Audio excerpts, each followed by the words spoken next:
ভারতের পেহেলগামে পর্যটকদের ওপর হামলাকে কেন্দ্র করে এখনো চলছে ক্ষোভের আগুন। পাল্টাপাল্টি পদক্ষেপ নিচ্ছে দুই দেশের প্রশাসনই। কণ্ঠে প্রতিবাদ নিয়ে রাস্তায় নেমেছেন সাধারণ মানুষও।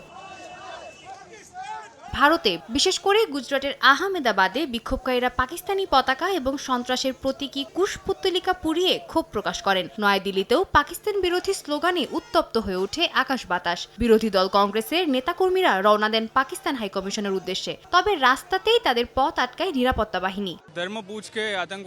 আমরা পাকিস্তান এবং তার মদতপুষ্ট সন্ত্রাসবাদের বিরুদ্ধে ক্ষোভ প্রকাশ করছি। আমরা চাই সরকার কঠোর পদক্ষেপ নিক। দেশের গণ্ডি পেরিয়ে বিক্ষোভের এই আগুন ছড়িয়ে পড়েছে বিদেশের মাটিতেও। একই দিন যুক্তরাষ্ট্র ও যুক্তরাজ্যে বসবাসরত ভারতীয় ও পাকিস্তানিরা আন্দোলনে নামেন। দুই দলের পাল্টাপাল্টি স্লোগানে উত্তেজনা ছড়িয়ে পড়ে। কেউ কেউ ভারতের পাশাপাশি ইসরায়েলের পতাকা উড়িয়ে প্রতিবাদের বার্তা দেন। তবে বিক্ষোভ আন্দোলনের মধ্যে ধীরে ধীরে স্বাভাবিক হতে শুরু করেছে পেহেলগামের পরিস্থিতি। খুলছে দোকানপাট, স্কুলে ফিরছে শিক্ষার্থীরা। তবে নির্মম এই ঘটনার ক্ষত ভুলতে সময় লাগবে বলেও জানান বাসিন্দারা।